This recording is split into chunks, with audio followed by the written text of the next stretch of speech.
성경책을 좀 오늘은 많이 찾으면서 하려고 합니다. 그러니까 여러분들이 성경책을 좀 이렇게 찾아놨으면 좋겠습니다.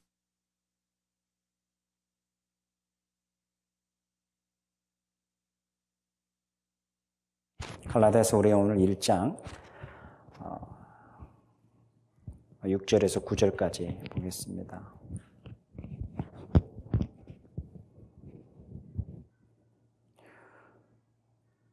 자, 오늘 우리 갈라디아서 1장 6절에서 9절도 보고 그 다음에 또 사도행전 13장 14장도 우리가 찾아보려고 합니다. 그러니까 여러분들이 성경책을 이렇게 펴놓으시고 가급적이면 사도행전은 갈라디아의 배경과 역사를 보여주는 거기 때문에 그걸 찾으면서 같이 이렇게 하려고 합니다.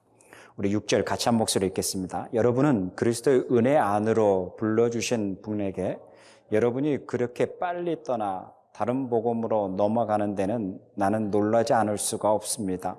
실제로 다른 복음이 있는 것은 아닙니다. 다만 몇몇 사람이 여러분을 교란시켜서 그리스도의 복음을 왜곡시키려 하는 것뿐입니다.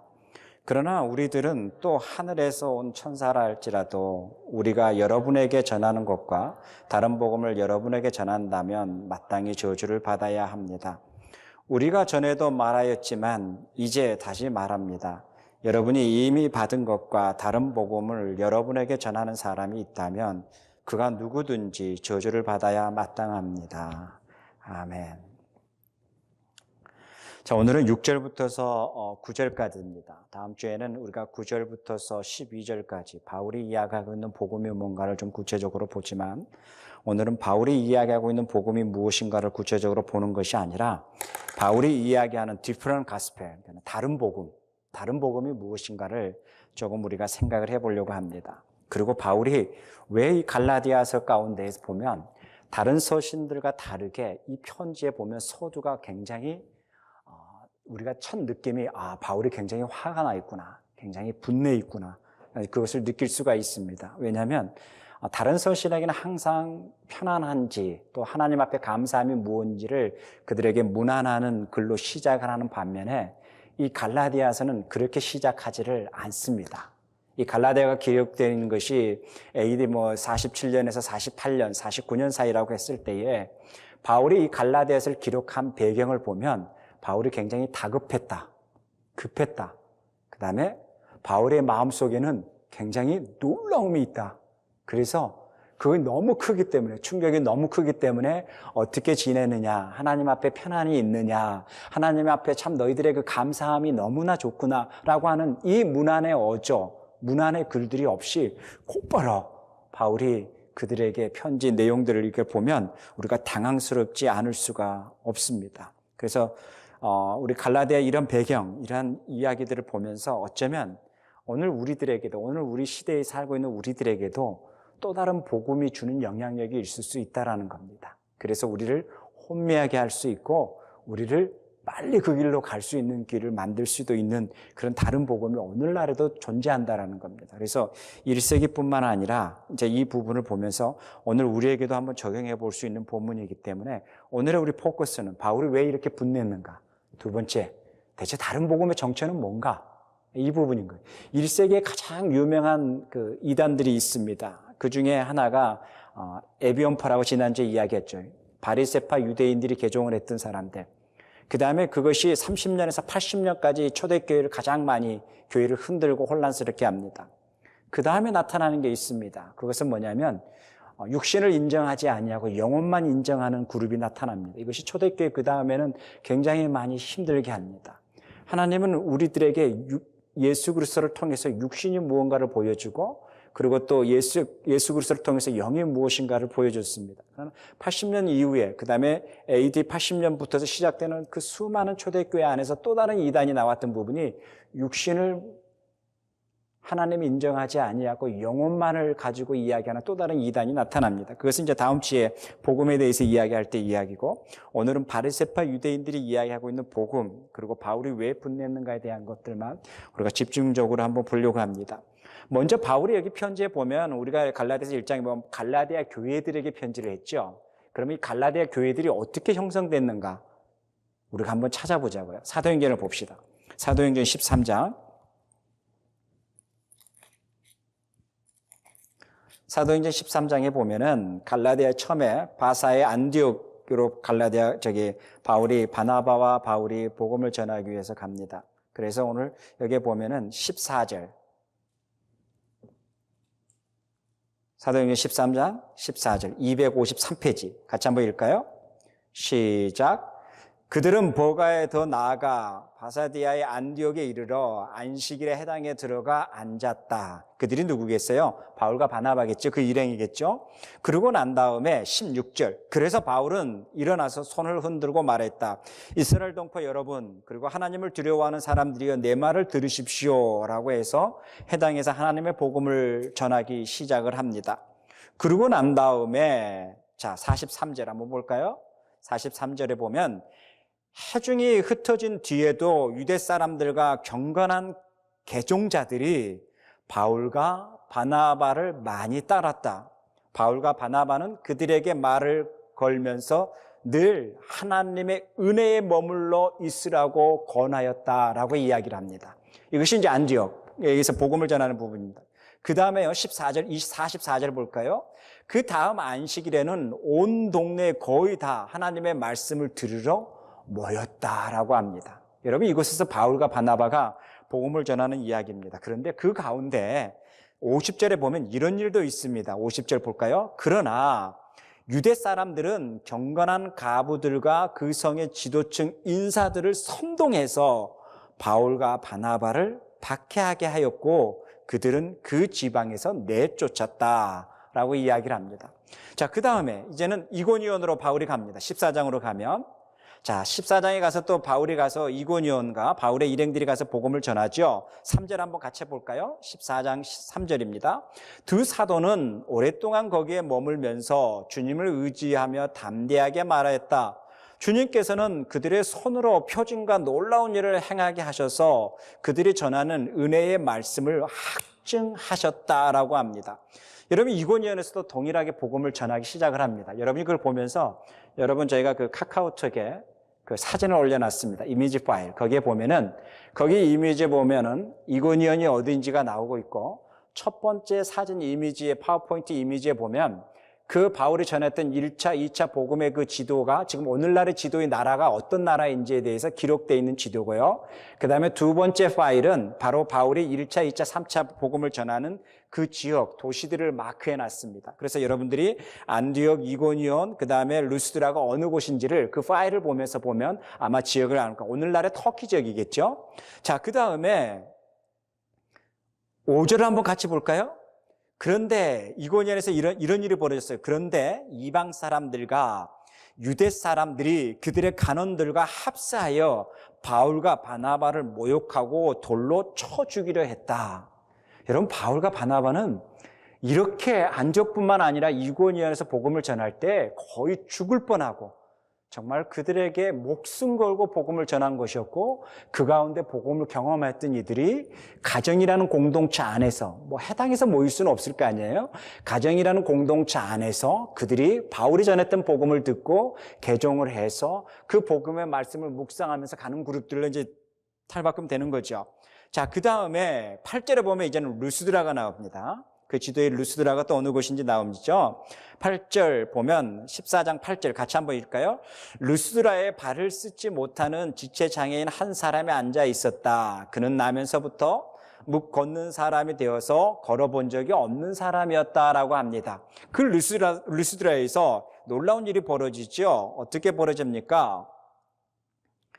11절 무리가 바울의 행한 일을 보고서 루가오비오의 말로 신들이 사람의 모습으로 우리에게 내려왔다고 소리 질렀다. 여러분, 이것은 이제 10절에 일어난 일이죠. 10절에 이런 일이 벌어집니다. 큰 소리로 그대의 발로 똑바로 일어서십시오 라고 말하였다. 그러자 그는 벌떡 일어나서 걷기 시작했다. 그랬더니 그 무리의 사람들이 그들의 루가니오 말로 신이 사람의 모습으로 내려와서 우리에게 이렇게 하셨다라고 합니다. 그래가지고 그들이 신의 이름을 이야기하죠. 우리가 많이 아는 로마 신화에서 나오는 이름이 뭐예요? 바나바를 제우스라고 하고 있고 바울을 뭐예요? 헤르메스, 힘이다라고 할 때 헤르메스라는 그 신을 붙여줍니다. 그럴 때 바울이 그냥 펄쩍 뛰죠. 그러면서도 바울이 그들 가운데에서 복음을 전합니다. 15절 이렇게 말하였다. 여러분 어쩌여 이런 일들을 하십니까? 우리도 여러분과 똑같은 성정을 가진 사람들입니다. 우리가 여러분에게 복음을 전하는 것은 여러분이 이런 헛된 일을 버리고 하늘과 땅과 바다와 그 안에 있는 모든 것을 만드신 살아계신 하나님께 돌아오게 하려는 것입니다. 이것이 바울이 루스드라에서 복음을 전했습니다. 그러고 난 다음에 루스드라에 있는 이들이 예수를 믿기로 하지요. 그리고 그들이 예수를 믿고 17절에 이렇게 이야기합니다. 그렇지만 하나님께서 자기를 드러내지 않으신 것을 아십니다. 곧 하늘에 비를 내려주셨고 철을 따라 열매를 맺게 하시고 먹을 것을 주셔서 여러분의 마음을 기쁨으로 가득 채워주셨습니다 라고 합니다. 그러고 난 다음에 이고니의 사람들이 군중들이 바울을 돌로 쳐 죽이려고 합니다. 19절에 볼까요? 그런데 유대 사람들이 안디옥과 이고니온에서 거기로 몰려와서 군중을 설득하고 바울을 돌로 쳤다. 그들은 바울이 죽는 줄 알고 그를 성 밖으로 끌어냈다. 여러분 여기에 보면 항상 등장하는 인물이 있죠. 유대인들이 군중을 선동했다. 유대인들이 그 관료들을 선동을 했다. 그래서 바울이 전한 복음에 대해서 그들이 선동을 해서 그를 내쫓았다. 그리고 돌로 쳐 죽이려고 했다. 그리고 오늘 여기에 보면은 루스드라에서는 원래 돌로 쳐 죽였다. 그래서 죽은 줄 알고 밖으로 내보냈다. 이렇게 성경을 기록하고 있는 거예요. 자, 바울이 이렇게 죽을 각오까지 하고 이렇게 많은 박해를 받으면서 수많은 모욕뿐만 아니라 돌을 던져서 도로에 맞아서 거의 죽을 뻔할 만큼의 일을 겪으면서 복음을 전한 곳이 바로 이 갈라디아 교회들입니다. 자, 이런 교회들이 쉽게 얘기하면 자기가 목숨 걸고 전했고 자기가 피값으로 피를 철철 흘리면서 그들에게 복음을 전했고 그들에게 세웠고 그들을 통해서 예수 그리스도의 교회 공동체로서 그 가정 안에서 건강하게 세워지도록 바울은 온 힘을 다했다라고 성경은 기록합니다. 그래서 14장에 보면은 바울이 그들에게 각 리더를 세워서 그들이 하나님을 떠나지 아니하고 선한 일을 할 수 있도록 세우고 바울은 14장에 보면은 안디옥으로 21절에 보면 안디옥으로 돌아옵니다. 자, 이러한 바울의 복음의 사역에 어떤 소식을 듣습니까? 그들이 다른 복음을 들었다라고 이야기를 듣습니다. 그런데 바울이 놀란 것은 다른 복음을 들을 수도 있겠죠. 또 다른 이들이 나타나서 다른 복음을 전할 수 있죠. 그런데 바울이 놀란 게 있습니다. 바울이 놀란 것은 갈라디아서 2장에 볼까요? 6절입니다. 갈라디아서 2장 6절. 여러분은 은혜 안으로 불러주신 분에게서 여러분이 그렇게도 빨리 떠나 다른 복음으로 넘어가는 데는 나는 놀라지 않을 수 없습니다. 이겁니다. 자, 이 이야기를 다시 한번 생각해 볼까요?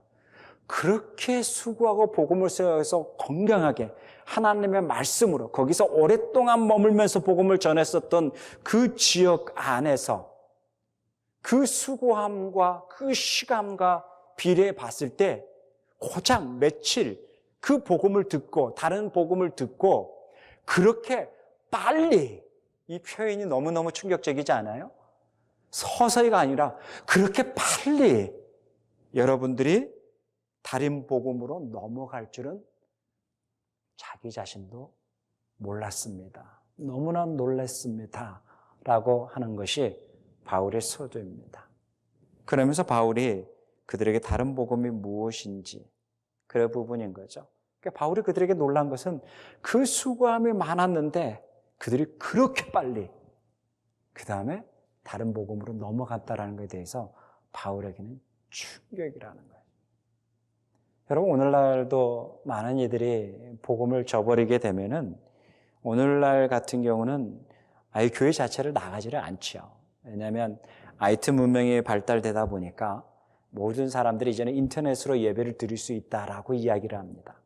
그런데 하나님의 나라는, 하나님의 복음은 인터넷으로 전해드릴 수 있는 복음이 아니라 하나님의 이 복음은 공동체라는 그룹 안에서 그 말씀을 오랫동안 들음으로 말미암아 그 말씀을 서로가 확증하면서 서로가 그 말씀을 확증하고 확증하면서 그 가운데 하나님을 경험해 나가는 것이 복음이라는 것입니다.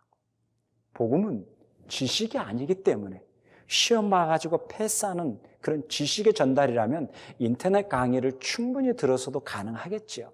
그러나 그것이 시험이 아니라 복음은 우리 인격을 만들어가고 우리의 생각들을 변화시켜가는 아주 섬세한 부분의 어떤 수술과 같은 것이기 때문에 우리의 세상적인 가치관들, 생각들이 이 복음으로 씨앗이 뿌려져서 우리 안에서 이것이 작동해야 되고 그것이 하나씩 하나씩 자라가는 그 시간에는 또 다른 사람들과의 만남 속에서 또 다른 인격차 안에서 서로가 부딪혀가면서 만들어져 가면서 복음이 세워져 간다라는 것입니다. 그러기에 믿음은 그렇게 성장되는 것이고 그렇게 견고해지는 것입니다.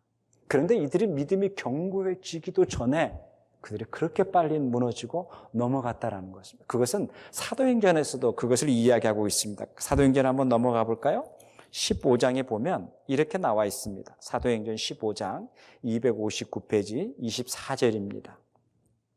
사도행전 15장 24절 보면 이렇게 나와 있습니다. 여기는 예루살렘에 있는 사도들이 바로 그 이방인 신자들에게 보내는 편지입니다.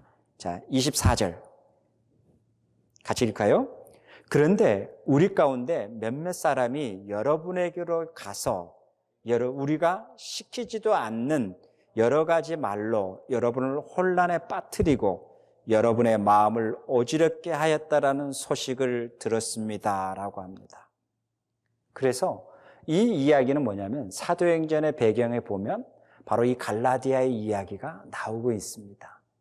오늘 동일하게 갈라디아 오늘 1장 6절의 이야기처럼 동일하게 오늘 사도행전 15장에서 말씀하고 있는 것처럼 이 혼란에 빠져 있고 이 혼란에 빠져 있는 것뿐만 아니라 그들이 그렇게 빨리 이 복음으로 빠져들 수 있는 이 다른 복음이 대체 무엇인가라는 거예요. 왜 이들에게 이렇게 매력이 있는가라는 거예요. 심지어 바울과 함께 예루살렘에 올라갔었던 디도에게 그리스 사람이기 때문에 그에게 할례까지 요구하는 또 다른 예루살렘 교회 공동체 안에 있는 바리새파 유대인들도 그 공동체 안에 있겠죠. 우리가 이러한 부분 속에서 시대적인 부분을 조금 이해했으면 좋겠습니다. 1세기 교회는 일단 신학이 정립이 되지 않았죠. 그리고 1세기 교회는 오늘날처럼 어떤 매체가 있어서 서로가 다들 소통할 수 있고 알 수 있는 게 아니었죠. 직접 발로 뛰든지 직접 만나서 입으로 이야기해야만이 전해지는 복음이었다란 말이에요. 그래서 1세기 예루살렘 교회를 지탱하고 있었던 사도행전 12장 전까지 그 모든 부분이 뭐예요? 그 예루살렘 교회의 수장은 세 사람이 있었죠. 베드로가 있었죠. 야고보가 있었죠. 그다음에 요한이 있었습니다. 그래서 이 사람들이 우리가 사도행전에도 보면 초대교회 이 사람들이 수많은 이들이 모여드니까 그들을 구제하는 데 지쳐서 누구를 세워요? 집사를 세우기 시작하죠. 그래서 그들이 그 일을 감당하게 하고 자기들은 뭐예요? 하나님의 말씀을 가르치는 데 전념을 하자라고 하는 것이 사도행전의 교회의 예루살렘 교회의 출발이 됩니다.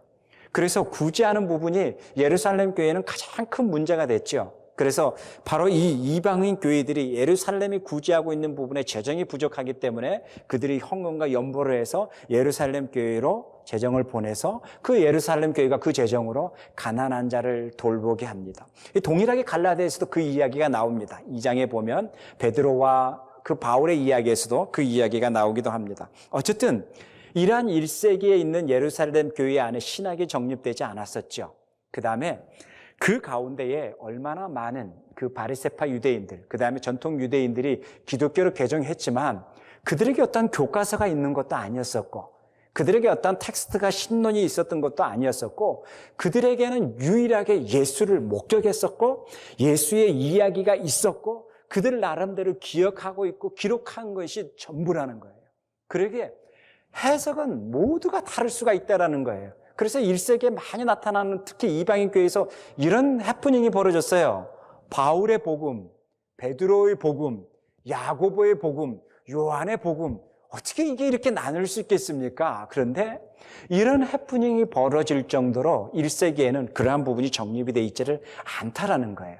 자, 또한 베드로뿐만 아니라 요한, 야고보도 이 복음이 이방인에게까지 복음이 전해지고 이방인에게까지 그 사역이 넓혀지고 이방인에게까지 이 복음이 간다라는 것은 그들에게는 상상을 못했던 부분인 거지요. 그래서 이방인들 가운데서 예수 그리스도를 만났다라고 하는 그 삶의 이야기, 간증의 이야기들이 예루살렘 교회에 들려왔을 때에 그들이 이제는 또 회의를 하게 됩니다. 야, 우리가 어떻게 그러면 복음을 전해야 되는 것인가? 그러면 이방인들이 그렇게 됐으면 우리가 구약의 문화 가운데 봤을 때에 이방인들이 유대교를 개종하게 되면 율법을 지키고 할례를 하는 것처럼 그들이 예수를 믿고 개종을 했지만 그 개종을 한 것이지만 그들이 그리스 사람이고 그들이 다시 또 뭐 다른 나라의 사람이기 때문에 그들 또한 할례를 받아야 되지 않느냐, 그들 또한 율법을 지켜야 되지 않느냐라는 논쟁이 벌어집니다. 그 가운데 논쟁 가운데 가만히 이야기를 들어보니까 그 말에 일리가 있네요. 맞습니다. 그렇게 합시다. 맞아요. 율법이 있으니까 그래도 우리가 하나님을 경외하며 지킴에 우리의 법이 있지 않습니까? 맞습니다. 그렇게 합시다라고 합니다. 여러분, 이러한 것이 1세기 교회가 가지고 있었던 특징이에요. 베드로도 마찬가지였죠.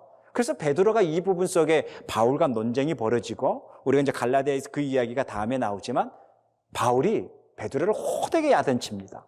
아니, 당신도 지키지 못하는 율법을, 아니, 당신도 그것을 행하지 못하는 율법을 어떻게 그 멍에를, 당신도 하지 못하는 그 멍에를 어떻게 이들에게 멍에를 매게 하려고 하십니까? 라고 해서 바울과 베드로의 논쟁이 벌어지죠. 그 가운데 베드로가 그렇구나라고 깨닫게 됩니다. 그래서 바울이요, 로마서에서 그 율법이 무엇인가에 대해서 철저하게 이야기합니다. 율법의 펑션은, 율법의 기능은 우리 모두가 율법을 완전히 지킬 수가 없다라는 것을 가르쳐주는 겁니다. 하나님 앞에 만족을 지킬 수 있는 율법은 어느 누구도 지킬 수가 없다라고 이야기합니다. 그래서 로마서의 율법은 그 다음에 꼭 나오는 구절이 있습니다. 의인은 없나니 하나도 없을 수밖에 없다라는 것입니다. 이것이 뭐예요? 율법이 가지고 있는 잣대입니다. 그래서 율법은 하나님 법 아래서 어느 누구도 율법의 그 멍에에서 벗어날 수가 없다라는 겁니다. 모두가 다 의인이 될 수가 없고 모두가 다 죄인이 될 수밖에 없다라는 것이 로마서의 율법의 이야기입니다. 그러기에 이 율법의 멍에를 어떻게 당신은 이들에게도 넘기려고 합니까? 라고 하는 것이 바울이 베드로에게 이야기했던 부분이죠. 자, 이러한 부분의 문화 속에서 가지고 있는 논쟁이 베드로의 복음. 그래서 이 복음이 각자의 색깔이 너무 달랐던 것이죠. 그런데 우리가 잊지 말아야 될 게 복음은요, 굉장히 심플합니다. 자라온 배경, 우리가 책에서 공부한 것처럼 그 배경에 따라서 다를 수가 있겠죠. 베드로는 갈릴리에서 자라왔었고 모든 제자들은 갈릴리 출신들이었습니다. 그 다음에 바울은 갈릴리 출신이 아니고 다소 출신이었고 가므레엘 학파에서 율법을 배웠던 사람입니다. 그렇게 율법에 대해서 너무나 더 잘 알 수 있었고 율법으로 모든 것을 완성할 수 있을 거라고 유대주의들은 믿고 있었던 것이죠. 그래서 유대주의들은 율법을 완성할 수 있을 거라고 믿었던 거예요. 그래서 율법을 완전히 지킨 분이 누구냐라고 하는 거예요. 그들은 예수라고 이야기를 하는 거예요. 동정녀 마리아에게서 났다라는 게 아니라 요셉의 아내 마리아에게서 난 예수, 그 예수가 율법을 완전히 지킴으로 말미암아 메시아가 됐다라는 거예요. 언제요? 세례 요한의 세례를 받고요. 이들이 바로 그들이 이야기하고 있는 복음이라는 거예요. 그러기에 여러분들도 예수로 말미암아 완전해질 수 있습니다. 이 부분까지는 좀 그럴싸한 것 같아요. 그런데 이들이 이야기하고 있는 부분은 포커스는 뭐예요? 예수가 율법을 지킴으로 말미암아 그가 메시아임을 세례를 받음으로 말미암아 선포됐습니다라는 거예요. 이것이 그 1세기에서 나왔었던 바로 율법주의 안에 있었던 에비언파들이 이야기하고 있었던 그들의 복음의 이야기라는 거예요. 자, 그랬을 때 이방인들이 들었을 때 굉장히 매력이 있네요. 어떤 매력이 있어요? 잘 생각해 보세요. 교과서가 있단 말이에요. 바울에게 복음을 들었을 때는 갈라디아서 1장 4절이죠. 같이 한번 볼까요? 예수 그리스도께서는 하나님, 우리 아버지의 뜻을 따라 우리를 이 악한 세대에서 건져주시려고 우리의 죄를 대속하기 위해서 자기 몸을 바치셨습니다. 이것이 복음인 거죠. 그런데요, 이 복음이 이제는 다르게 해석이 되는 거죠. 그런데 이러한 복음을 경험했던 이들이 이제는 바울이 늘 사도행전 우리가 15장에서도 14장에서도 본 것처럼 바울이 복음을 다 전하고 난 다음에 그들이 권면하는 게 뭐예요? 선한 일에 힘써라고 하죠. 그리고 그들에게 권면하는 게 뭐예요? 그들이 모여서 하나님의 말씀을 듣고 하나님을 경외하는데 그들의 모든 것을 힘써라라고 가르치고 있죠. 이것이 바울이 그들이 지역을 떠나면서 늘 그들에게 권면한 부분인 거예요. 그래서 여러분들 하나님의 일에 힘쓰십시오. 하나님의 말씀에 힘쓰십시오라고 하지만 오늘날처럼 성경 공부 교재가 있는 것도 아니었고 텍스트가 없었단 말이죠. 그런데 예루살렘에서 내려온 그들에게는 교과서가 있네요. 어떤 교과서가 있어요? 율법이라는 교과서가 있네요. 그들이 지키든 안 지키든 일단 교과서를 가지면 뿌듯함을 우리는 경험하지 않습니까? 우리가 저희 때는 정석이었어요. 정석 수학. 정석 수학을 다 우리가 하든 못하든 일단 정석 수학을 가지고 있으면 뿌듯하지 않아요? 이것을 풀어가는 과정까지는 생각 안 하고 일단 이걸 가지고 있으면 모든 것을 완독하고 다 풀 수 있다라는 하면 돼라고 하는 것이 일단 우리 안에 작동하지 않아요?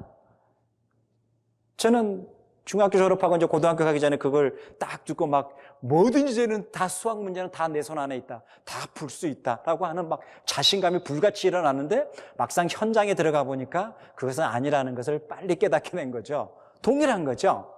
그들에게는 교과서가 있네요. 어떤 교과서가 있어요? 구약이라는 율법의 교과서가 있네요.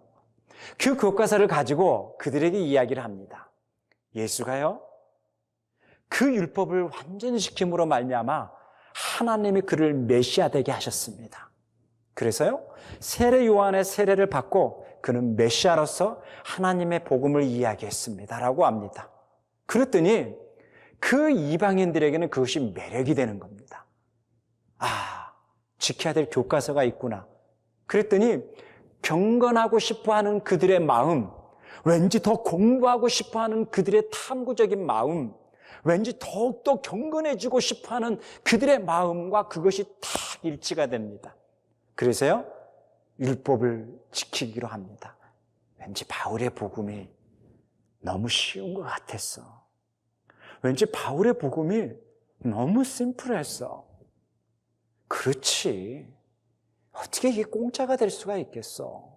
어떻게 거저준다라는 게 될 수 있겠어? 이렇게 지켜나가고 준행해 나가고 이렇게 나가고 이러한 수고함이 끊임없이 우리 안에 있어야만이 여기에 도달할 수 있지, 이것을 깨달을 수 있지. 이게 맞는 것 같아. 이게 이들의 마음속에 감동을 주네요. 그러고 난 다음에 바울의 복음의 이야기에 대해서 해를 느끼게 됩니다.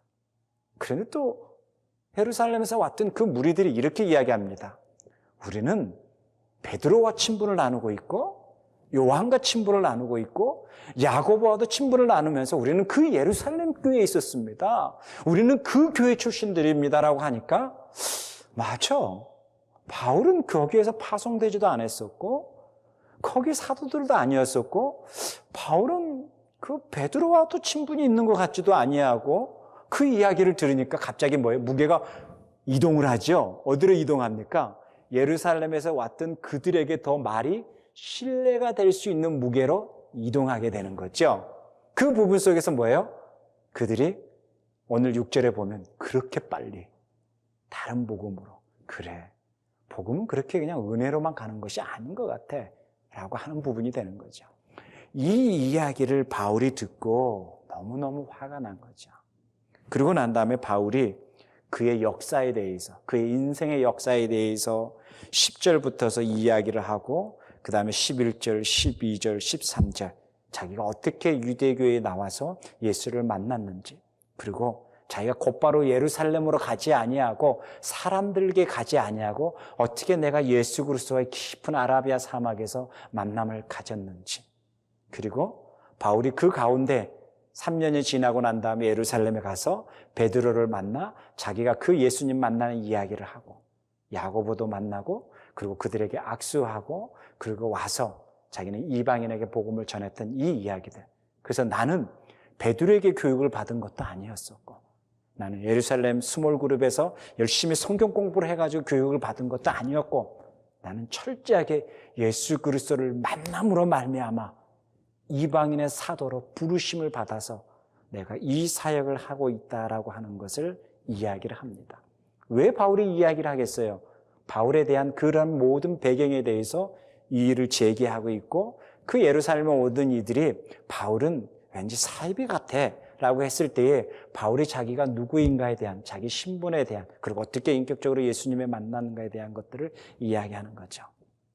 아마 이 시대 때 47년에 이 바울의 이야기를 들었을 때도 어떤 이들은 바울이 괜히 자기를 포장하는 거 아니야? 라고 생각할 수도 있을 것입니다. 그리고 어떤 이들은 예루살렘에 온 이들이 더 바르게 복음을 전했다라고 하는 이들도 있을 것입니다. 그 시대에 살면 어쩌면 우리도 혼돈에 빠져서 넘어갈 수도 있었을 것입니다. 아마 저 같으면 100% 넘어갔을 것 같습니다. 그런데 우리는 역사는 역사로 풀어야 됩니다. 토인비가 이야기하는 것처럼 역사는 역사가 이야기합니다. 한 세기를 지나지 않는다라고 이야기합니다. 그 역사의 모든 것이 숨겨지고 넘어갈 것 같고 그것이 모든 것이 악임에도 불구하고 선이라는 역사의 문화 속에서 살고 있지만 그 역사의 한 세기가 지나면 그것이 선인지 악인지를 역사가 증명한다라고 합니다. 그러기에 우리가 지금 이제는 그 지나온 역사를 보면서 우리는 바울의 이야기가 맞았는지, 베드로의 이야기가 맞았는지, 그리고 바리새파 유대인들의 이야기가 맞았는지를 우리는 역사의 그림으로 이제는 우리가 바르게 보고 판단할 수가 있다는 것입니다. 어쩌면 우리가 이 시대에 살았다면 우리는 이렇게 판단하기 힘들었겠죠. 혼란스러워. 사도행전 15장 24절의 이야기처럼 혼란스러웠겠죠. 막 혼돈에 빠졌겠죠. 그러나 그 혼돈과 혼란 속에서 어느 것이 참이야, 어떤 것이 바른 복음이야 라고 해서 끊임없이 논쟁이 나왔겠죠. 아마 그 속에서 우리는 막 주사위를 던지는 식으로 뭐 아니면 도겠지라고 하면서 많은 갈등을 했겠죠. 그러한 갈등 속에서 우리는 한 역사를 보게 되는 거죠. 아, 그때 이런 일이 있었구나. 이 속에서 많은 혼돈이 있었구나. 많은 갈등이 있었구나. 그런데 그 역사를 지나고 보니까 누가 참 복음이었구나라는 겁니다. 그것을 10절에 바울이 이야기합니다. 10절에 바울이 뭐라고 이야기하냐면, 내가 지금 여러분의 마음을 기쁘게 하려고 하고 있습니까? 아니면 하나님의 마음을 기쁘게 해드리려고 하고 있습니까? 아니면 사람의 환심을 사려고 하고 있습니까? 내가 아직도 사람의 환심을 사려고 하고 있다면 나는 그리스도의 종이 아닙니다. 저는 이 10절을 다음 주에 설교하고 싶어가지고 넘겼습니다. 왜냐하면 이건 지금 목사에게도 이야기하는 부분이거든요. 그리스도의 종은 누구에게 환심을 사기 위해 하는 것이 아니라 바른 복음을 전하는 게 그리스도의 종입니다. 그리스도의 종은 사람을 기쁘게 하는 것이 아니라, 사람을 기쁘게 하는 수많은 프로그램을 회전시키는 것이 아니라 하나님을 기쁘게 하는 데에 초점을 맞추는 것이 그리스도의 종 아니겠습니까?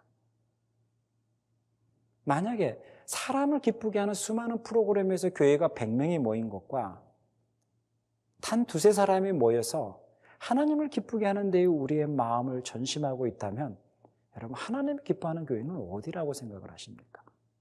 그리고 세상 가운데에서 사람들이 보고 인정하는 교회는 어느 교회라고 생각하십니까? 아마 세상 사람들이 보고 인정하는 교회는 전자의 교회라고도 말할 수가 있겠죠. 그런데 우리는 무엇이 바르냐, 무엇이 옳으냐에 대해서 늘 고민해야 된다는 겁니다. 한 역사가 지나도 그것이 바른 것인가를 우리는 늘 고민해야 된다는 겁니다. 바울의 이 복음의 이야기, 바울의 이 갈라디아에서의 이야기는 오늘날 우리의 신앙생활에서 많은 교과서가 되어야 됩니다. 우리를 혼란스럽게 하는 수많은 것 중에서 복음은 굉장히 심플하게 우리에게 옵니다. 예수 그리스도가 나의 죄를 위해서 이 땅에 오셨다라는 사건입니다. 그리고 예수 그리스도가 나의 죄를 지불하셨다라는 것입니다. 여러분, 이게 공짜라고 생각하십니까? 아닙니다. 예수 그리스도는 피를 철철 흘리면서 지불했습니다. 여러분, 엄마가 아이를 출산할 때 공짜로 출산합니까? 수많은 진통과 고통을 담아서 피를 철철 흘리면서 출산합니다. 그냥 공짜로 출산하는 거 아닙니다. 대가를 지불함입니다. 예수 그리스도는 우리를 위해서 대가를 지불하셨습니다.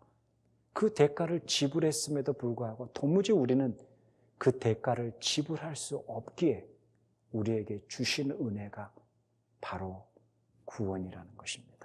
그러기에 예수 그리스도를 누구든지 믿기만 하면 이것이 공짜가 아니라 우리가 지불할 수 없는 존재라는 걸 알기에 예수 그리스도가 나의 죄를 위해서 오셨다라는 것과 그리고 그 예수 그리스도는 하나님의 역사의 무대 속에서 하나님의 뜻에 따라 우리에게 오셨다라는 것과 그리고 그 예수 그리스도는 하나님의 아들이라는 것과 그리고 우리의 죄를 위해서 죽으시고 부활하시고 그러고 난 다음에 승천하시고 그리고 우리를 위해서 다시 오신다라는 것.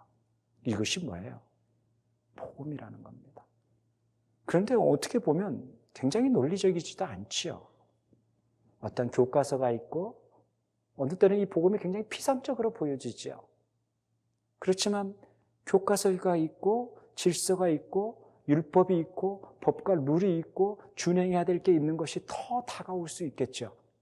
그러나 바울은 철저하게 이야기합니다. 이 율법은 우리를 의롭게 할 수가 없습니다. 이 율법은 우리를 철저하게 자랑할 수 없게 만드는 존재입니다. 이것이 복음이라는 거예요.